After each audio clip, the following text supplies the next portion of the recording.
Okay, welcome everyone. We're recording and it is Monday, May 15th already. So crazy, right? We're super excited to have Katie. Katie, how do you pronounce your last name exactly? Is it Rakisits? Rakisits?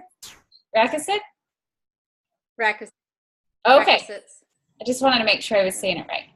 So, Katie is here to present this chapter for us, chapter 11, which is the law of the inner circle, which is a really good one. So I'll go ahead and turn it right over to you, Katie. Thank you so much. You're welcome. Awesome. Well, this was kind of a cool chapter, I thought. He started out by talking about how when we see gifted people, we sometimes believe that it was their talent alone that got them to where they are and helped them be successful. But in reality, nobody does anything great alone. And as a leader, we don't succeed alone. It takes a team of great people. And a leader's potential is actually determined by those closest to her, which means her inner circle. And so this is the law of the inner circle. And he told a story about how Lance Armstrong, he's an incredibly gifted and talented athlete. But it wasn't until he started working with his coach and a couple of team members that really helped him with tactics and things like that, that he was able to start winning races. And then his sponsors and equipment suppliers also got together and worked as a team rather than just giving him things here and there. They talked to each other and worked together to find out what he needed. And then the other cyclists who also rode with Lance were able to work as a team to push him to the front. And Lance is the first to say that he wouldn't have won without his team's help. He realizes that. And every other team member on his team, they sacrificed, being the first one across the finish line, they sacrificed that individual glory in order to work for the one rider and to get him across and to win. And so that came with some responsibility on Lance's part. He had to deliver and win if they were going to take all their time and effort to help him. So that's the kind of moral of the story, that leaders have to deliver, and their potential is determined by those closest to them. So what do you think is important? Why do you think it's important that Lance Armstrong recognize his team when he wins?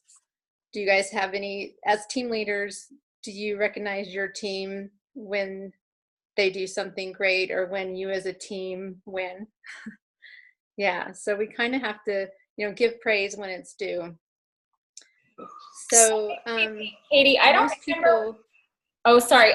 This just reminded me of an example, and it wasn't in this book that I read this, but I remember another book that I read a long, long time ago. They gave an example of a manager that received this big award.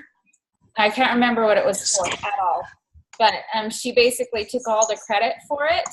When her team, the people that worked with her, had a huge part in that accomplishment, but she just got recognition as main manager. And how in turn, her team kind of turned against her and resented her after,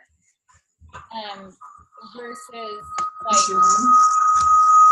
don't know where that's coming from. Is that me? What is that? I think you need to mute people. Okay. Was it me?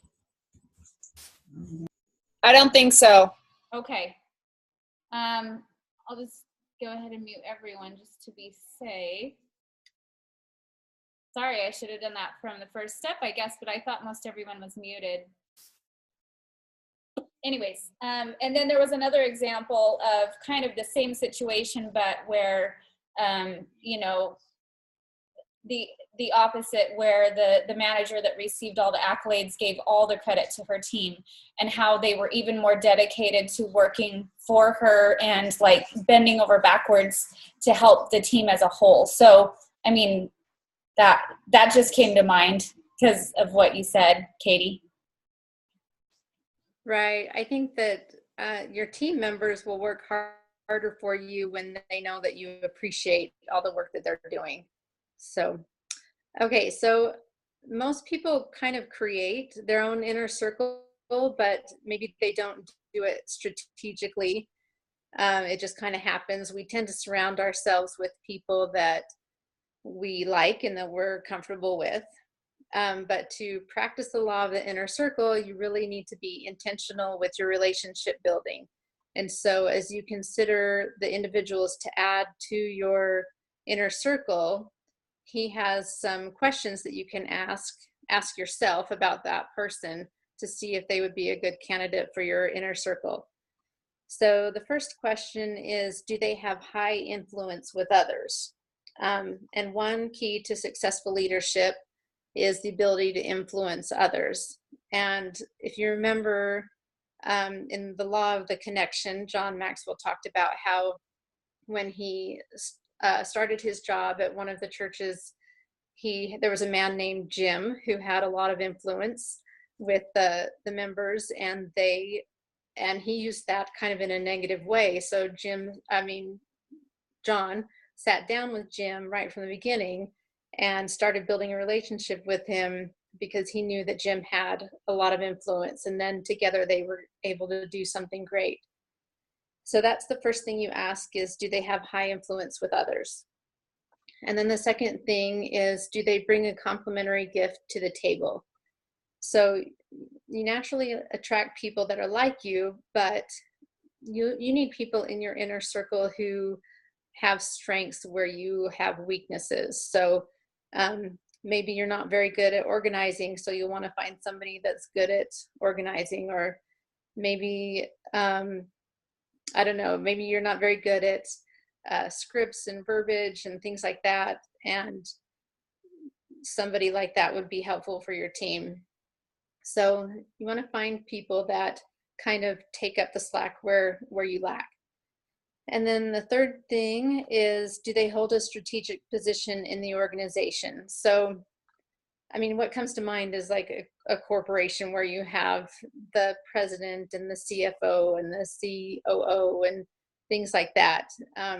Those people would automatically be in your inner circle.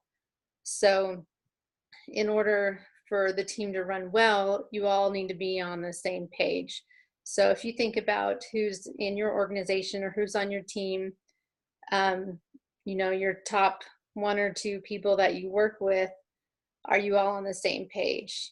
And then the fourth question is, do they add value to me and the organization? So in the law of addition, we talked about how people can either add, subtract, multiply, or divide. And when it comes to your inner circle, you need people that either add or multiply. Let's see, so they should be assets to your organization. Your inner circle members should also add to you personally. If maybe they are good team members, but maybe they just have a little bit of negativity or something, or maybe you just don't work real smoothly with them, then maybe you need to really assess whether that person needs to be in your inner circle or not. So they need to add value to your team and to you. And then the fifth thing is, do they positively impact other inner circle members? So again, there needs to be team chemistry. Everybody needs to kind of work well together. They need to have complementary and skills and compatible roles. So where one person is weak, you need another person to be strong. And then everybody needs to kind of help each other be better and lift each other up.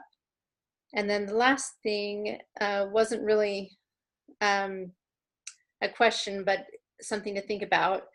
Do they display excellence, maturity, and good character in everything that they do.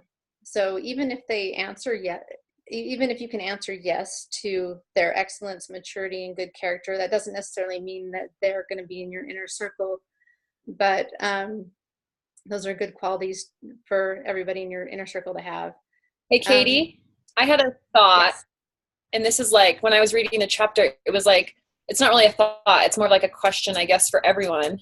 Because being a Plexus ambassador, I don't know if it seems like this to you, but I feel like it's hard to choose the people that want to have the business. So we have a select amount of people on our team that want to do the business, and whether or not we want them in our inner circle, if they want the business, we tend to help them. So Right. I'm guessing, I'm like, so we went over all these questions, and I was trying to think of my business builders, people that want the team, that want to be on my team and, grow their business. And these questions tend to not be someone that I would pick in my inner circle. So I'm like kind of dumbfounded. I don't really know like what to do. What do you guys, I mean, like, that's what I'm like thinking, like, this is the whole chapter. We want to pick people in our inner circle, but we come to a point where it's hard. I mean, like, maybe Whitney has a better option because she has a lot of people to choose from, but there's people like me that I have maybe 4 or 5 people that want the business, and they're not necessarily people I want in my inner circle. Do you see what I'm saying? Do you guys see what I'm saying? Right. And I think there's a difference because you still need to mentor them and lead them.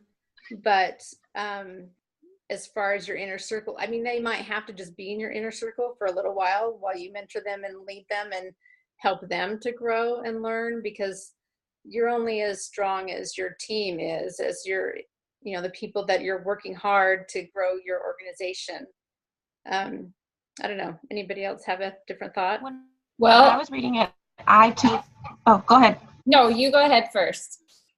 I was thinking that your inner circle may not necessarily just be your downline, but your sidelines, like your power partners and your family that you need to have invested in your business, and people like that. So like your husband, the people that you talk to every day, our leader group that we chat with every day, like just people who are going to like lift you up and really just help you get where you want to be as a leader and things like that.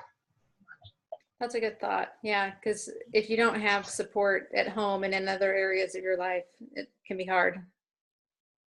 And on the other side, I think once your team gets big enough, you're going to have the potential to have leaders in your team that you don't know them personally. So you have to just kind of be willing to offer the help to whoever's willing to step up to the plate, and then kind of work with them and watch who matches your efforts and who's going to grow themselves as leaders. And that doesn't necessarily mean, I think you can have different inner circles. I think you can have like a Plexus inner circle and like a home life, personal inner circle. But it will get to the point where you guys will have people joining your team that really want this opportunity that you don't know them. So you can't really sit back and say, well, is this someone I want in my inner circle? Because you know nothing about them. You just have to kind of see if they're willing to run with you and give them all that you can. Does that make sense? I don't know. Maybe that's not what you were looking for. Well, no, my yeah, that's totally what I was looking for, because I don't want to say that these people, I don't want them in my life or help them. But when I was thinking of the questions of people who we want to work super close with to make us grow and be stronger leaders and help with our weaknesses, I was saying that as Plexus ambassadors, we don't always get to choose who we work with. We kind of get who we get, and we help them the best that we can.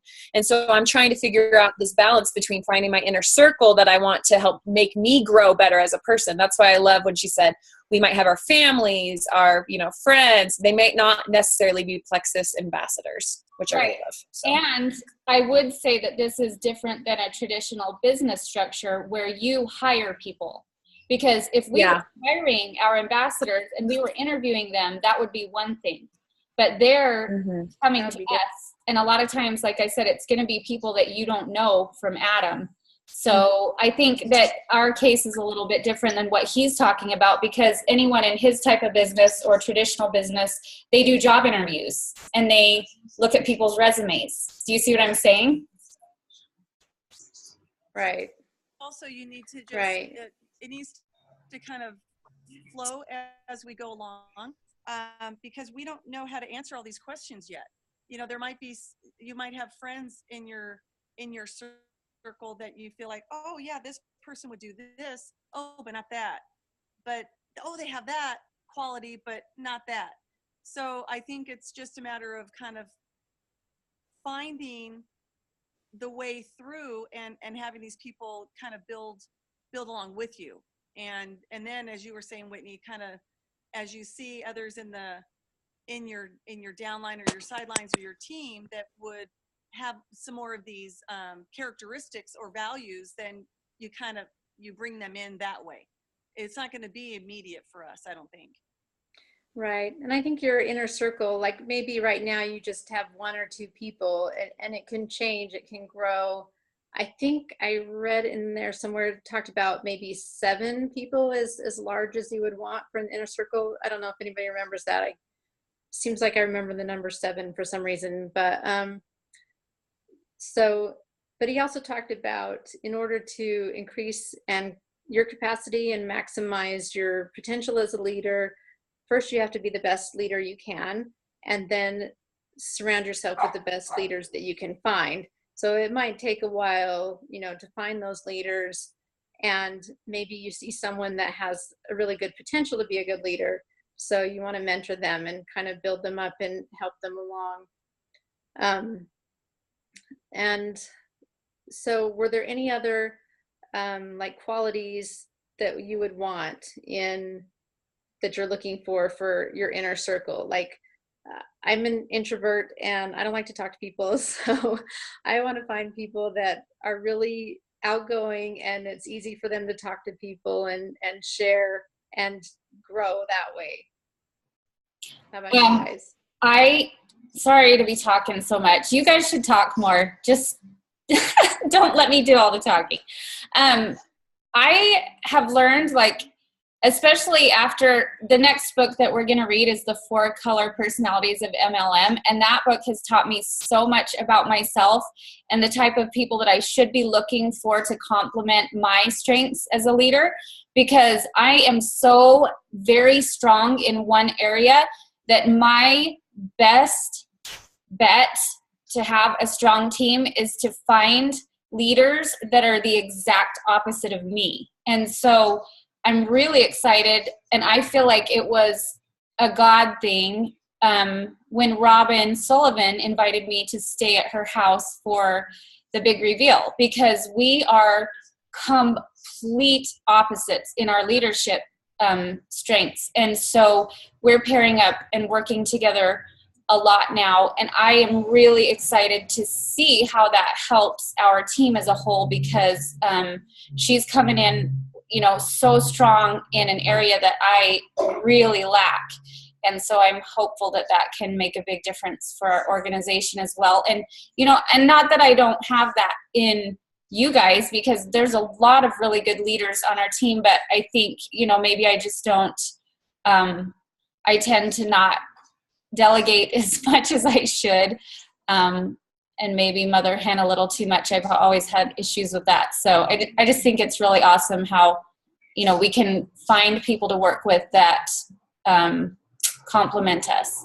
And a lot of times it's people that are very different from us, when we tend to naturally feel more comfortable with people that are very much the same as we are. Yep. So if you think about how you've kind of selected people, whether you realize it or not, for your inner circle, for me, my inner circle, well, like Venetia said, I've got friends who I do stuff with, and we like to ride bikes, or we like to lift weights or run or whatever. So that's kind of how I picked my inner circle, because it was just people I did stuff with. But now I'm going to think about reaching out and looking for the qualities in people that I want and that I need to help me. So one of the apply questions was, do you know who your inner circle members are? Before you have a leadership position, they are the people you seek out for advice, turn to for support, and rely on to help you get things done. So who can you think of that you've reached out to for support or relied on to help you get things done? The first person I thought of was Emily, because she's the one I signed with and she answered all my questions at the beginning. And so, when I have a question, I turn to her. But then I also really like our Wellness Warriors group, because when I have a question, I can just search in there and look in there, and you guys have such great answers all the time. Does anybody have anything on that point? Okay, so the other point he made was that effective leaders are continually developing current and future inner circle members by spending extra time to mentor them and giving them extra responsibility and giving them credit when credit is due, or holding them accountable when things don't go as planned. So he said, are you taking these steps with your inner circle members? In order to get your team stronger and to grow good leaders, you need to spend extra time mentoring with them and giving them responsibility, which means delegating, which is sometimes hard for some of us. But you just have to put that trust in them and help them learn and grow, because otherwise you're running around doing everything by yourself and you're not building an effective team that's going to work really well. And that's about all I had. Anything else you guys want to add? I actually, on my team, so I've got a group page for my team alone, but it's not just me, it's my leaders that they also help me on it. So we take turns posting. We don't post more than once a day, but it's more information stuff about Plexus. And it's awesome because it's not just me doing it, that they also take a part of it as well. So it's more the leaders in my group, and we share the delegating this team page so that their people they're signing up can also see their face and what they want to share about Plexus, because I think that's important, because we're building a really good team unity together. I think that's good, because they're helping you out by you delegating to them, and everybody gets to take a chance, but also the people that look up to them can see them, they're being a leader, and it's just, like we talk about, being duplicatable and allowing everybody to have a chance to learn and grow. And we know what works, and so when we do it and teach everybody else to do it, then it all works really great.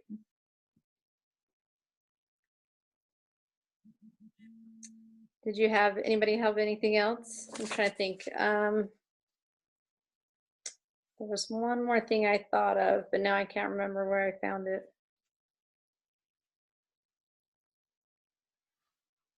Oh, so in your inner circle, there was one guy who's a leadership that John Maxwell talked about. He's a leadership guy that John talked about. He said he looks at the people on his team, and the ones that are trying, and we talked about matching efforts, he spends more time with them, whereas before he would have, the people that were at the bottom and not really trying, he would have, spent all his time and energy trying to build them up and help them. But in the end, it was kind of almost wasted effort because on his part, because he took a lot of time to help people that really didn't want the help or didn't match efforts. So now what he does is he looks for the people that really want it. So like in Plexus, the people who really want to do the business, you want to spend a little more time with them, teaching them, whereas the ambassadors that maybe say they want the business, but then they don't ever do anything that you tell them to do, spend a little less time with them. You can still encourage them, but that's not where you're going to see the greatest growth. So, yeah, have you guys heard of the anybody have any 20 rule? Are you guys all familiar with the 80-20 rule? Oh, right. Yes. Yeah, everyone? No. I can't tell. Neil said no. Adrian, Neil yes. and Tracy said no. Tracy, no? Okay. For those of you that aren't familiar with it, it's very, very consistent and proven that 80% of your income is going to come from 20% of the people in your organization. So that 20% that are the movers and shakers, that's where you should be spending 80% of your time, where it might seem like vice versa. You might, it's typically you'd look at something and you'd say, okay, this 20% is thriving, this 80% is weak and dying, so I'm going to spend all my time on this 80% and try to bring some life back into them, when it's been proven over and over again that you're much more effective to spend 80% of your time with your 20% and just give a little bit of love, only 20% of your time to that 80%. And that's when you'll be most successful. That's proven over and over and over again. So that's something to think about.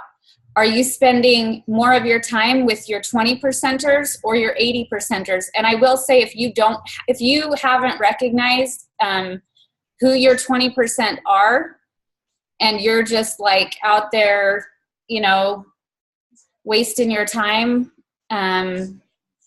with a team that's not producing, then you need to be spending 80% of your time finding your 20%, would be my recommendation. And then working with them. 80% of your paycheck comes from 20% of your team members. Yeah, that's what Adrian said. Yeah, that makes a lot of sense. And whether you have a big team or a small team, the percentages still apply. It's kind of funny how it works out that way. So true. So true. Good thing to ask yourself, where are you spending your time, right? Exactly. And not just on people, but we have the income producing activities. Are you spending your time on the activities that produce the most income, or are you just doing busy work? Well, because that's where you find your 20%, is by doing those IPAs consistently, and then those business builders will eventually step up and pop up, So, and I hope you guys know I'm speaking to myself as much as I'm speaking to you. I'm not preaching to you like I'm perfect, because this is all things I need to hear over and over and over again. Yeah. So I guess if you haven't read the chapter, or if you have but read it last minute, spend some time maybe thinking about your people that you think are in your inner circle now, and whether or not they should be there, and making a list of attributes that you would want in people to be in your inner circle, and thinking of who you can match those attributes to. And that way you can kind of have a plan going forward of who to kind of get in your inner circle, and people both that you can mentor and that can mentor you. I think you need somebody that's a strong leader in your inner circle too, just to help you out. Agree. So that's it. That was the law of it. Oh, sorry. I just said I agree. That's it. That's the law. The law of the inner circle. It's a good one. Thank you, Katie. That was awesome. Does anyone have any questions or comments before we go? Okay, 7-day challenge is up and running, ladies. How many of you guys have guests on there? Yay! Awesome. Okay. All right. Well, let's go get it. Oh, also, yeah, I guess I need to do a post on die-off. I've heard from a couple people that are having die-off with the Slim and freaking out, the new Slim. And we want to tell people that's something to celebrate. That's awesome. So just want to make sure we don't have people that are freaking out. Whitney, Cindy Latham did a whole live video in the health and wellness event today, and I shared it on my page. You should share it. It's really, really, really good, and she talks about all the die-off that can happen immediately from taking prebiotics, and she breaks it down really well. Oh, and since it's coming from corporate, yeah, it's a really good video. So they have to join the wellness event in order to watch the video, but you could share the link directly from my link. It's right there. You could just share it. And it's really good. It's like, I don't know, 15, 20 minutes. And she breaks down all the ingredients, what it does, and then how die-off works with prebiotics and what's happening. It would be nice to have it, though, so we can share it for the future. There's no way.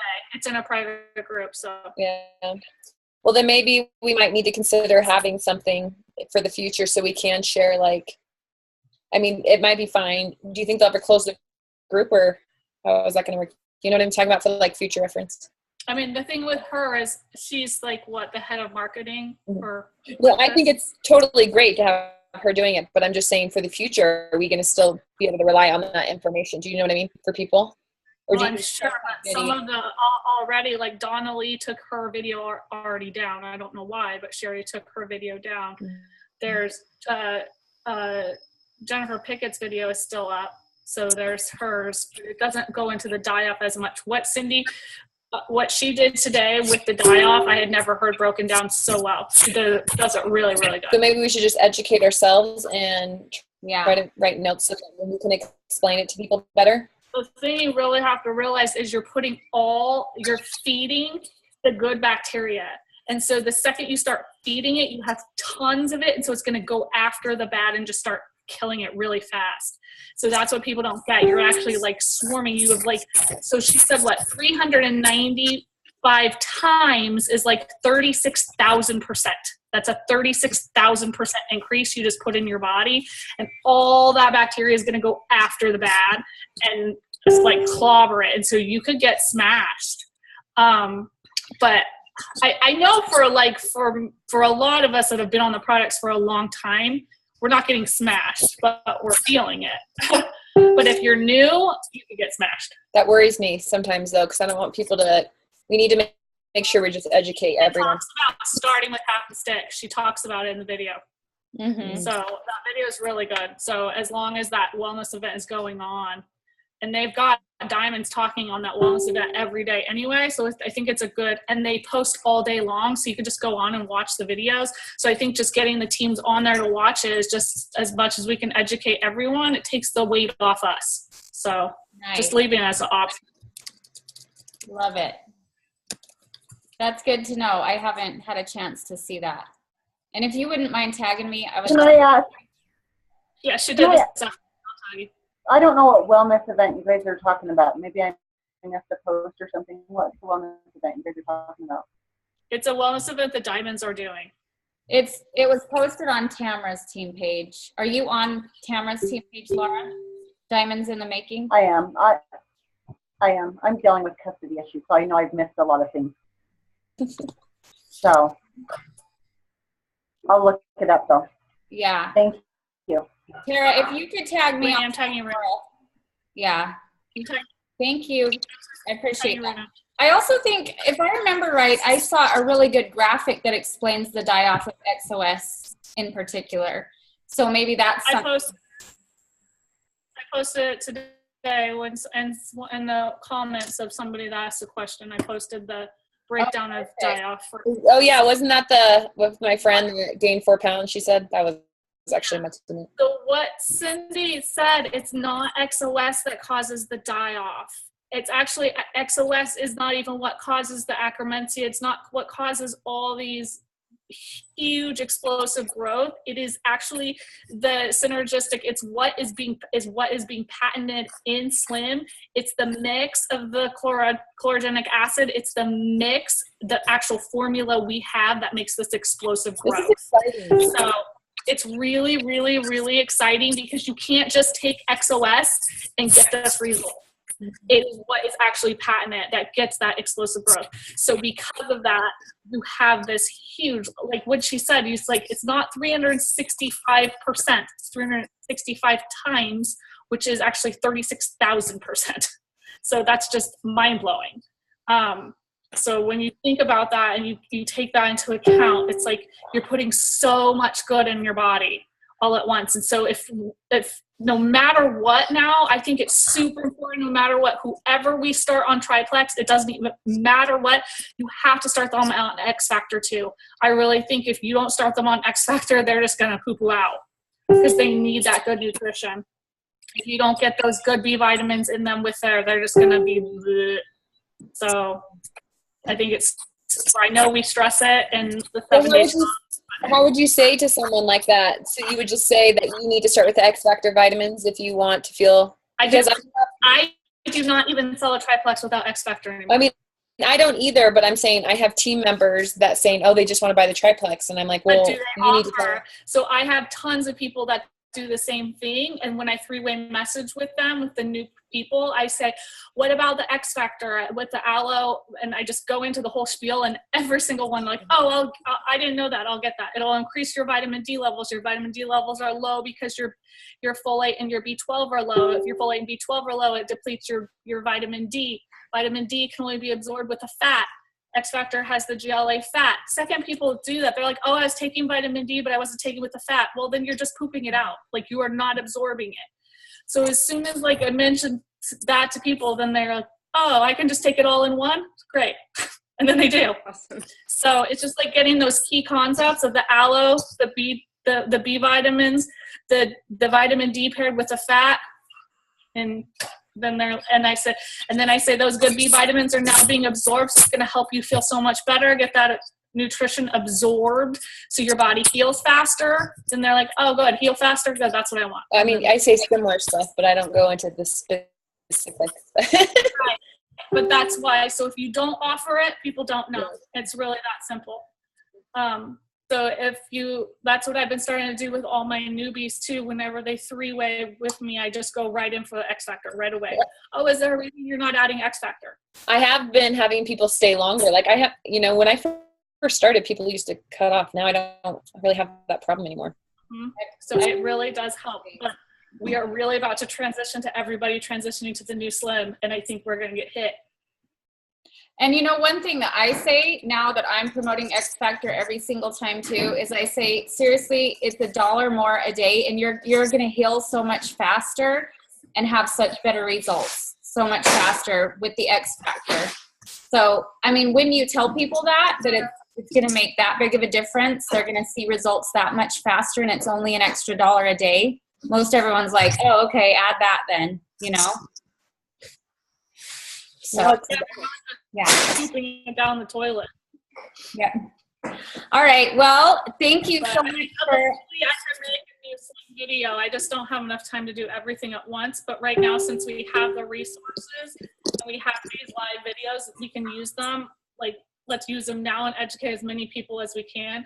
And eventually, I can make it. But like I said, I don't. Annalie took hers down. It was really good. Her video was really good too. So. I'm glad you pointed that out. I'll make sure I watch that for sure. Awesome. Okay, well, thanks for hanging out, guys. I hope it was very valuable for you like it was for me, and I love seeing your faces. Guys, go have an awesome week. Bye-bye. Hey, Whitney. I Yeah? need to talk to you. You could turn off record.